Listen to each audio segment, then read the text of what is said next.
मुफ्ती साहब, मुझसे माजी में एक कबीरा गुनाह कई बार हुआ है और नहीं छूट रहा। कुरान की आयत सुनता हूँ, जहन्नम की वजह सुनता हूँ तो जहन्नम से डर लगता है। देखो, किसी को भी जब किसी गुनाह की आदत पड़ जाए तो उसको छोड़ना नामुमकिन नहीं होता, लेकिन मुश्किल होता है। तो खूब समझ लो, जिस गुनाह की इंसान को आदत पड़ जाती है, कुछ गुनाह ऐसे हैं जो आपकी बॉडी की रिक्वायरमेंट बन जाते हैं। बहुत अहम टॉपिक है, अल्लाह करे ये आप लोगों की समझ में, नौजवानों की समझ में आ जाइए। कुछ गुनाह ऐसे होते हैं बॉडी की रिक्वायरमेंट नहीं होती, फिर वो बॉडी की नीड नहीं होती। आप नमाज छोड़ते हो, ये बॉडी की नीड नहीं है, पढ़ना ना पढ़ना नशा नहीं है, ये समझ रहे हो ना। लेकिन कुछ गुनाह ऐसे होते हैं जिनका आपके बॉडी से बराह रास्त आपके जिस्म से ताल्लुक होता है।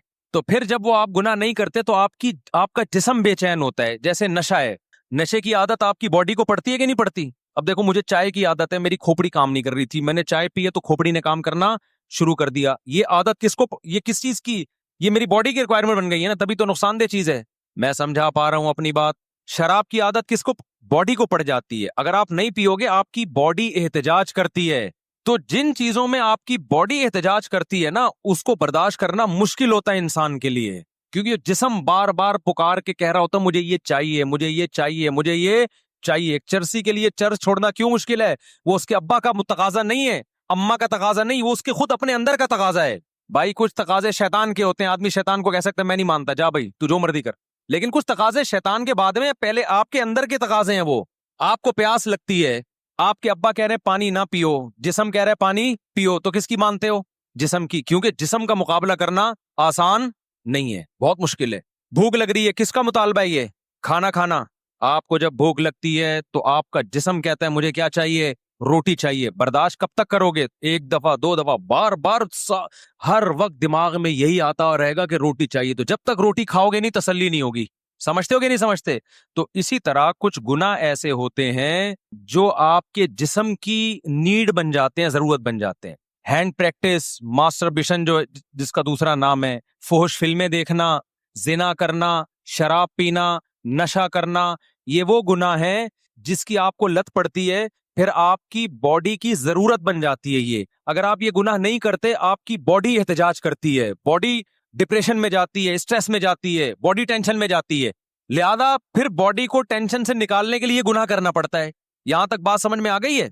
अब बॉडी की नीड जो है ना, दो तरह की होती है। आपकी जिस्म की जो रिक्वायरमेंट होती है वो कितनी तरह की होती है, बाद में देना, ये वो दो तरह की। एक वो नीड है जो नेचुरल है, जो कुदरत ने आपकी बॉडी में रखी है, जैसे प्यास का लगना और भूख का लगना। ये कुदरत की तरफ से, बच्चा जब पैदा होता है ना, माँ की छातियों की तरफ लपकता है क्योंकि उसको दूध चाहिए। ये आपकी बनाई हुई जरूरत नहीं है, बल्कि ये कुदरत ने आपके जिस्म को दी है। आपके जिस्म की सेहत इस पर मौकूफ है। ये भूख लगना बंद हो जाएगी, आप मर जाओगे। आप कैप्सूल खाओगे कि मुझे भूख लगे। और कुछ बॉडी की जरूरतें ऐसी होती हैं जो कुदरत ने नहीं रखी, आपने अपनी बॉडी के साथ गलत करके बॉडी को आदी बना लिया होता है उसका। वो आपकी बॉडी की जरूरत होती नहीं है, आपने वो काम कर करके अपनी बॉडी को, अपने जिस्म को उन चीजों का आदी बना लिया होता है। समझ में आ रही है बात? यहां तक क्लियर हो गई है बात? अब खाने की हाजत ये कुदरत की तरफ से है, लेकिन नशा ये कुदरत की तरफ से नहीं है। जो चरस नहीं पीते उनकी बॉडी चरस मांगती भी नहीं है, जो चाय नहीं पीते उनकी बॉडी चाय नहीं मांगती, जो कॉफी नहीं पीते उनकी बॉडी कॉफी नहीं मांगती, जो हीरोइन नहीं पीते उनकी बॉडी हीरोइन नहीं मांगती, जो अपने आप को हैंड प्रैक्टिस का आदी नहीं बनाते उनकी बॉडी हैंड प्रैक्टिस नहीं मांगती। वो ये काम ना करके भी खुश रहते हैं। समझ रहे हो कि नहीं? जो फौश फिल्में नहीं देखते उनको देखने की जरूरत नहीं होती, उनकी जरूरत ही नहीं है, बॉडी उनकी नीड ही नहीं है, वो वैसे ही सुकून में। जो सिगरेट नहीं पीते उनको सिगरेट की जरूरत नहीं रहती। लेकिन दुनिया में ऐसा कोई नहीं मिलेगा आपको कि जो रोटी नहीं खाते उनको रोटी की जरूरत नहीं रहती। नहीं भाई, जो नहीं खाते उनको भी जरूरत होती है रोटी की। अबे क्या हो गया, कैसे समझाऊं मैं? जो पानी नहीं पीते उनको पानी की जरूरत नहीं होती। कभी ऐसा देखा आपने? भाई, जो पानी नहीं पीते उनको भी जरूरत होती, उनको पीना पड़ेगा, नहीं पिएंगे मर जाएंगे वो। जो नहीं सोते उनको सोने की जरूरत नहीं होती। ये कहना सही है? नहीं भाई, जो नहीं सोते उनको सोना पड़ता है।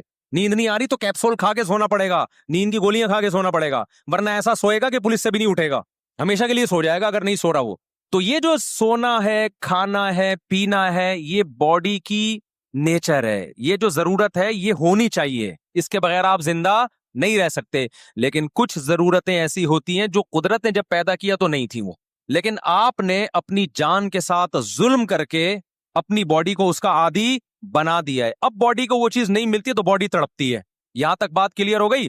तो चाय भी उसमें, लेकिन चाय चूंकि बहुत कम दर्जे का नशा है इसलिए डॉक्टर उससे मना नहीं करते, कुछ मना करते हैं। मैं भी नियत कर रहा हूँ छोड़ने की, भाई ये भी जान छुड़ाओ इससे, अभी करेंगे इंशाल्लाह, भी मेरा इरादा हो रहा है। लेकिन मैं बताऊंगा नहीं, अब मैं 1 साल जब तक छोड़ के रखूंगा फिर ऐलान करूंगा मैं, क्योंकि ऐसा ना हो मैं छोड़ूं फिर अगले दिन शुरू कर दूं, लोग बोलेंगे मजाक बनाया है मुझसे साहब ने यार। तो ऐसा काम करो ही नहीं ना जो अफोर्ड नहीं कर सकते। ये भी सोच के मैं चाय पीता हूँ कि चलो सुट्टे तो नहीं लगा रहे ना सुट्टे से तो अच्छा है, ऐसा ना हो चाय छोड़े दिमाग इतना खराब हो कि सुट्टे पे सेट हो जाए आके। खैर, तो अब क्या है कि ये जो चाय की आदत, कॉफी की आदत, हैंड प्रैक्टिस करना, हाथ से अपनी ख्वाहिशात पूरी करना, ये आपकी बॉडी की जरूरत थी नहीं। ये आपने, कोई भी शख्स जब ये काम करता है ना तो यूज टू हो जाता है, फिर बॉडी उस पर सेट हो जाती है, बॉडी उस पर सेट हो जाती है। अब अगर बॉडी की ये जरूरत, जैसे जो चर्स पीते हैं उनका दिमाग मुतहर्रिक हो जाता है ना, तो अब क्या होता है कि जब चर्स नहीं मिलेगी तो दिमाग सुन्न हो जाता है उनका, फिर उनको चर्स चाहिए होती है, वरना वो दिमाग खराब होना शुरू होता है। जो शराब नहीं पीते उनको शराब की जरूरत नहीं होती, वो वैसे ही खुश रहते हैं, फिटफाट रहते हैं। लेकिन जो पीते हैं तो आहिस्ता आहिस्ता यूज टू हो जाते हैं, फिर जब उनको शराब नहीं मिलती तो उनकी खोपड़ी काम नहीं करती। जो सिगरेट नहीं पीते उनको कुछ भी नहीं होता, लेकिन जब पीना शुरू कर दी तो शुरू में तो मजा आया, उसके बाद आदत पड़ गई, अब नहीं मिलेगी तो खोपड़ी आउट हो जाएगी उनकी। तो ये जो इस तरह की चीजें हैं ना जिनका आपने खुद अपने आप को आदी बना लिया है, पहले वाली किस्म वो है जिसका आपने अपने आप को आदी नहीं बनाया, जिस वो अल्लाह ने आपको आदी बनाया है, वो आपसे छूट सकती नहीं है, और छोड़ोगे तो नुकसानदेह। लेकिन जिस चीज का आपने अपने आप को आदी बनाया है तो उसका इलाज ये नहीं है कि वो कर लो, क्योंकि और लत पड़ेगी उसकी। उसका इलाज ये कि आदी भी आपने बनाया तो अल्लाह कहते हैं छोड़ेगा भी अब तो खुद ही इसको। ए अल्लाह कैसे छोड़ूं, अब तो मैं आदी बन गया हूं। तो अल्लाह क्या कहते हैं, करने से आदी बना है तो छोड़ने से आदत छूट जाएगी। जिस काम को करते रहने से करने की आदत पड़ती है उसको छोड़ते रहने से छोड़ने की आदत पड़ जाती है। इसी अमल को रिवर्स कर दो तो क्या हो जाओगे, करने में मजा आ रहा था तो करते चले गए, छोड़ने में तकलीफ हो रही है तो तकलीफ को बर्दाश्त करते चले जाओ, जीरो पे आके दोबारा खड़े हो जाओगे, एक दिन ये तकलीफ होना खत्म हो जाएगी। नहीं आई बात, और आसान मिसाल से समझाता हूं। अब इस मिसाल को समझो, आप 11वीं मंजिल पे फ्लैट पे खड़े हुए थे, ये बहुत अहम टॉपिक है, इसको गौर से सुनो। शादियों वाली बात तो सुनते हो, ये वाली बात सुनते नहीं हो। शादियां भी ऐसा ही हैं, लोग कहते कैसे 4 शादियां कर ली, भाई एकदम से 4 नहीं होती, पहले पहली होती है, फिर दूसरी में पिटता है तो पिटने का थोड़ा सा आदी हो जाता है, फिर तीसरी में पिटता है तो और आदी आदत पड़ जाती है पिटने की, चौथी में फिर पिटता है तो इंजॉय करता है उस पिटाई को।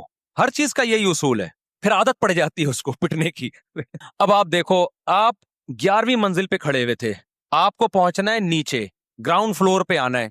हालांकि आपका घर ऊपर है, नीचे आना आपके लिए क्या था, खतरनाक था, लोग मना कर रहे हैं नीचे मत जा, लेकिन आपने कहा कि यार नीचे जाना बहुत आसान है। नीचे जाना आसान है या नहीं है, क्योंकि ग्रेविटी के अगेंस्ट नहीं चलना पड़ता आपको।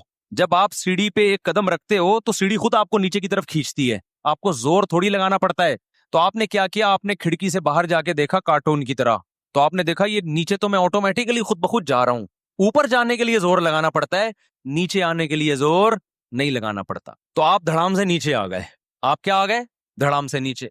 अब आपने जाना है ऊपर, आपको एहसास हुआ कि नीचे का माहौल बिल्कुल भी ठीक बोलो नहीं है, जाना आपने उसी पॉइंट पर है, तो अब ऊपर धड़ाम से नहीं जा सकते आप, नीचे धड़ाम से आप आ सकते हो। खिड़की से बाहर निकलो, नीचे जाने के लिए आपको कुछ भी नहीं करना पड़ेगा, खुद ब खुद आप नीचे जाओगे। तो गुनाह की तरफ जाने के लिए ना, गुनाह भी एक पस्ती है, गुनाहों में जाने के लिए जोर नहीं लगाना पड़ता, गुनाह खुद अपनी तरफ आपको खींचता है। फौश फिल्में देखने के लिए कोई नफ्स के खिलाफ मुजाहिदा नहीं करना पड़ेगा।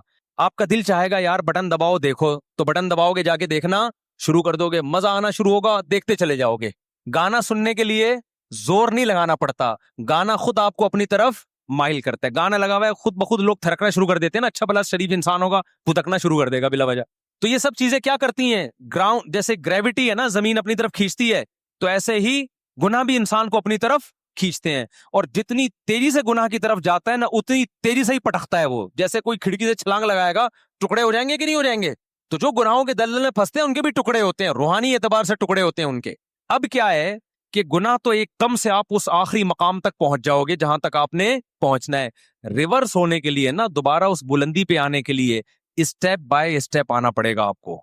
किया आपने फ्लैट से छलांग मारी, आपने कहा यार ये तो ऑटोमेटिकली मैं उस मकाम तक पहुंच रहा हूं जहां मैं जाना चाहता हूं, मुझे तो जोर लगाना ही नहीं पड़ रहा, धड़ाम से आप आके नीचे पटक गए सड़क पे। अब आपको एहसास हुआ यहाँ का माहौल बिल्कुल भी ठीक नहीं है। अब आपको एहसास हुआ यार ये मैं दलदल में फंस गया, ये तो बहुत गलत है। अब आप चाह रहे हो कि मैं जिस मकाम पे था ना 8 से 5 मिनट पहले, थोड़ी देर पहले, मैं उस मकाम पे उसी स्पीड से पहुंचूं जिस स्पीड से मैं नीचे आ जाऊं। और आप अब अपने आप में उछल उछल के 11वीं मंजिल पे पहुंचा रहे हो, तो क्या आप पहुंच जाओगे? नहीं नहीं नहीं। लिहाजा आपने एक छलांग मारी, धड़ाम से नीचे गिरे। फिर छलांग मारी, थोड़ा सा ऊपर गए, आप खुश हुए, अबे यार वाकई मैं तो पहुंच रहा हूं, लेकिन धड़ाम से फिर नीचे आ गए।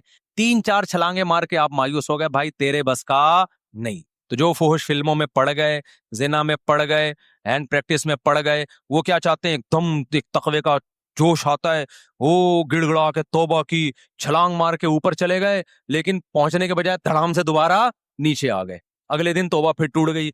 2 4 दफा तौबा करते हैं, फिर बोलते हैं भाई तेरे बस का नहीं है। ये नौजवानों के साथ आजकल मार्केट में बोलो ना हो रहा है। बयान सोना जी बदनजरी के खिलाफ सारी हसीनाओं के नंबर ब्लॉक कर दिए, एकदम धड़ाम से फ्लैट की 11वीं मंजिल पे पहुंचने की कोशिश की उन्होंने। अगले दिन फिर शैतान आया, बोला यार तो तेरी जिंदगी का मजा ही किरकिरा हो गया है, क्योंकि ये बॉडी की नीड है। अब बॉडी को आदत पड़ चुकी है, लत पड़ चुकी है, रोटी की तरह भूख लगेगी आपको, ठरक ऐसी ठरक पैदा हो गई है। जो लड़के हैंड प्रैक्टिस के आदी होते हैं ना, नहीं करते उनका दिमाग खराब होना शुरू हो जाता है, नींदें उड़ जाती है उनकी, वो फिर करते हैं ये काम। तो यही हाल होता है, ऊपर जाके दोबारा गुनाह अपनी तरफ खींचते हैं, जैसे जमीन खींचती है, वो धड़ाम से दोबारा गिरते हैं। 4 6 दफा छलांगे मारने के बाद वो मायूस हो जाते हैं, बोलते हैं भाई हमारे बस का नहीं है। फिर वहां ब्रेक नहीं लगती, फिर मजीद पस्ती में जाने की कोशिश करते हैं वो। तो उसका तरीका ये है कि छलांगे मारने के बजाय ना आप क्या करो, सीढ़ियों से ऊपर जाने की कोशिश करो। तकलीफ होगी, लेकिन पहले स्टेप में कम तक, थोड़ी सी तकलीफ, दूसरे में थोड़ी तकलीफ, फिर सांस फूल जाए तो बैठ जाना, फिर ऊपर फिर ऊपर। इस तरह होले होले आप आराम से दोबारा 11वीं मंजिल तक पहुंच जाओगे। उसके बाद जब इतनी तकलीफ से ऊपर पहुंचोगे ना, रिलैक्स होके आराम करोगे वहां पे, उसके बाद छलांग लगाने की दोबारा हमाकत नहीं करोगे, क्योंकि आपको पता है छलांग लगाना आसान है, रिवर्स होना बड़ा मुश्किल काम है। तो आप एक दफा जब ये भुगत लोगे ना, दोबारा उस पस्ती की तरफ जाओगे नहीं आप। अब मैं आपको बताता हूं, आपने छलांग लगा के गुनाह करना शुरू कर दिए, जिना कर लिया, हैंड प्रैक्टिस, फोर्ज फिल्में, तो अब पता है क्या करना है? स्टेप बाय स्टेप ऊपर जाना है। पहला स्टेप ये करना है कि आपने अपने आप को सजा देनी है कि मैंने जब भी ये गुनाह किया ना, मैं इतने पैसे सदका करूंगा या मैं इतने रोजे रखूंगा। इसके बगैर खाली पीली की तोबा तोबा तो करूंगा मैं, लेकिन अब ये ऐसी तोबा नहीं होगी, एक थप्पड़ के साथ तोबा होगी। एक बच्चा गलती करता है, अब्बा से सॉरी करता है, फिर गलती करता है, अब्बा से सॉरी करता है, अब्बा कहता है ठीक है अब तू सॉरी तो करेगा लेकिन एक थप्पड़ के साथ। अब तेरी, मैं तुझे उस वक्त माफ करूंगा जब एक चांटा भी खाएगा तू, और उसके बाद तेरी सॉरी। फिर बच्चे को एहसास होगा सिर्फ सॉरी से काम नहीं चलेगा, एक चांटा भी पड़ता है इसमें। एक दफा एक चांटा पड़ेगा तो हो सकता है वो एक दिन में 2 दफा वो गलती करता था, अब एक दफा करे। फिर जब 2 चांटे पड़ेंगे तो वो आहिस्ता आहिस्ता गलती छूटेगी। तो आपने क्या करना है, जब भी ये गुनाह हो आपने अपने आप को सजा देनी है। अच्छा, शैतान पता है बड़ा होशियार है, वो कहता है ठीक है अब सजा की नीयत से गुनाह करो। ये ऐसा ही है जैसे आपने सीढ़ियों पे चढ़ने का इरादा किया और आपने कहा मजीद ग्राउंड फ्लोर पे चले जाओ, एक ही दफा में सीढ़ियों पे चढ़ूंगा मैं। ये बहुत बड़ी हमाकत है, मजीद नीचे जाने की कोशिश मत करो मेरे भाई। अब आप तो ऊपर की तरफ जाओ, रिवर्स नहीं होना है आपने, थोड़ा जाना है लेकिन जाना ऊपर की तरफ ही है। तो अब मजीद आगे गुनाह की तरफ नहीं जाना, पीछे जाना है, जाना दोबारा नेकियों की तरफ है, रिवर्स नहीं होना है अब आपने, इससे आगे की तरफ नहीं जाना है। तो अब आपने क्या करना है कि आपने रोजा रख के अपने आप को सजा देनी है या सदका करके अपने आप को सजा देनी है। उससे एकदम नेक नहीं बन जाओगे, लेकिन जो काम दिन में 6 दफा होता था तो वो 3 दफा होना शुरू हो जाएगा। थोड़ा सी तो कमी आई कि नहीं आई है? फिर आहिस्ता आहिस्ता जो काम दिन में हर हफ्ते में रोजाना 3 दफा होता था तो वो काम हफ्ते में 3 दफा होना शुरू हो जाएगा। फिर महीने में 4 दफा होना शुरू हो जाएगा। एक दिन आएगा इंशाअल्लाह ये गुनाह छूट जाएगा आपसे और दोबारा वो 0 पॉइंट पे आके खड़े हो जाओ। तो तौबा भी करनी है गिड़गिड़ा के, और स्टेप बाय स्टेप जो है अपने आप को सजा देनी है। समझते हो कि नहीं समझते हो? तो फिर ये छूट जाएगा। लेकिन अगर हथियार डाल दिए ना आपने कि मुझसे नहीं होता, फिर अल्लाह कहेगा जब तुझसे नहीं होता तो मुझसे तेरी मगफिरत भी नहीं होती है। क्योंकि जो खुद नहीं चाहता है ना तो अल्लाह नहीं उसको माफ करता, अल्लाह की आदत नहीं है।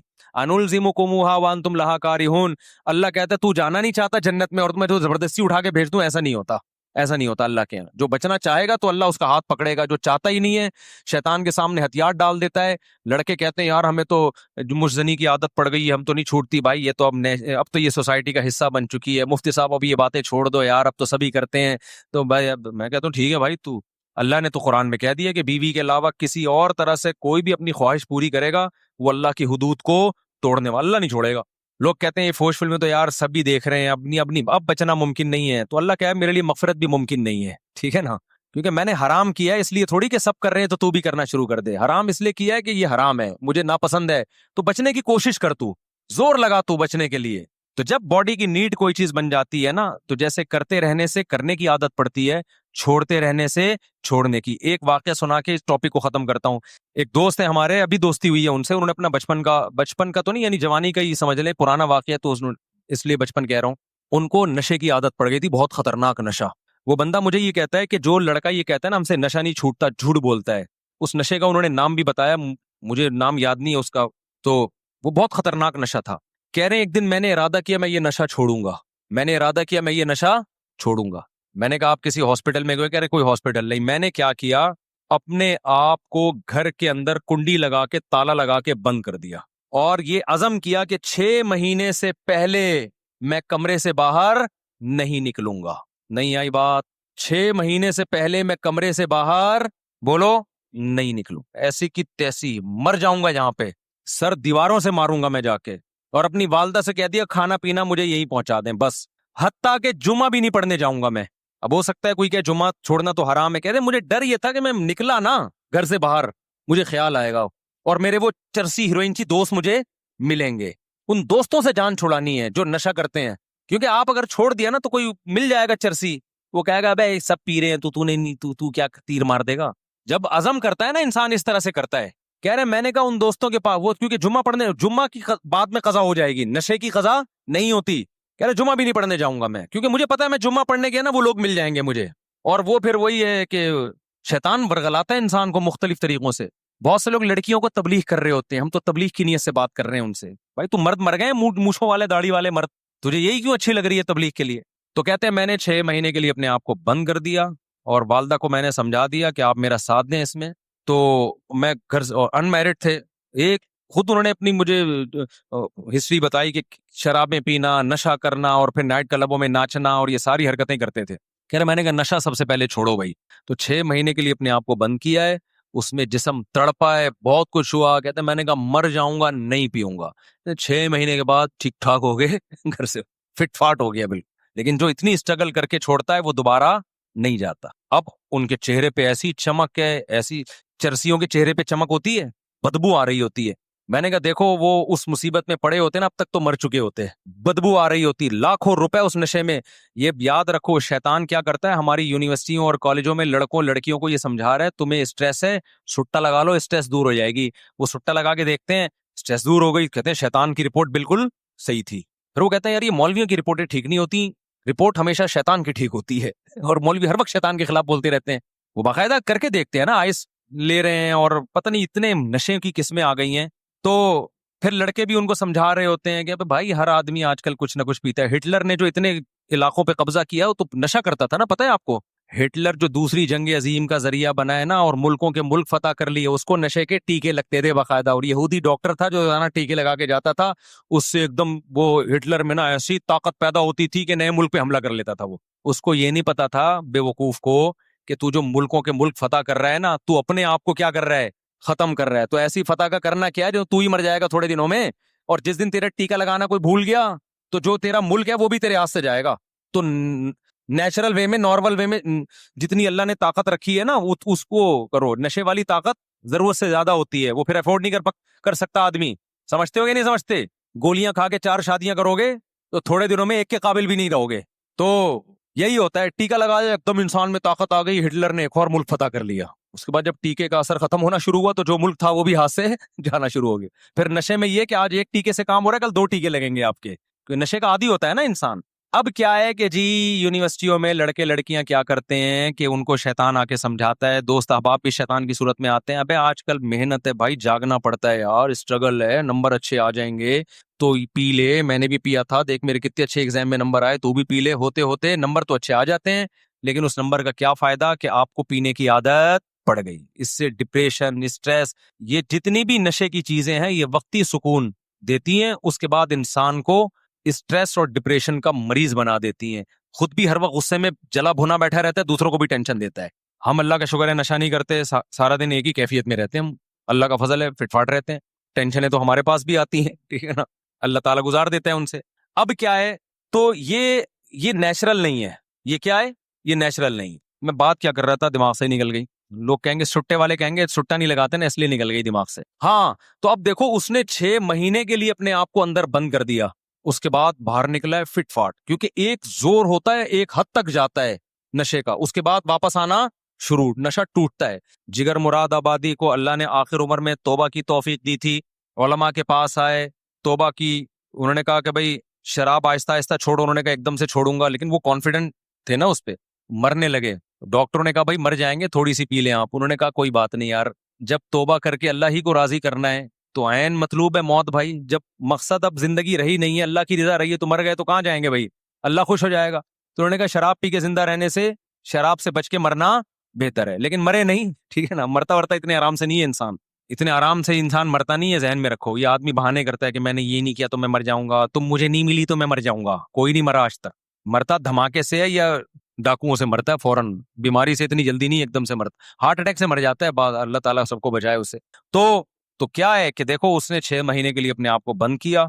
अच्छा, कहते हैं कि मुझे इस 6 महीने में इतना फायदा हुआ है कि नशा भी छूटा और कुव्वत इरादी बहुत मजबूत हो गई।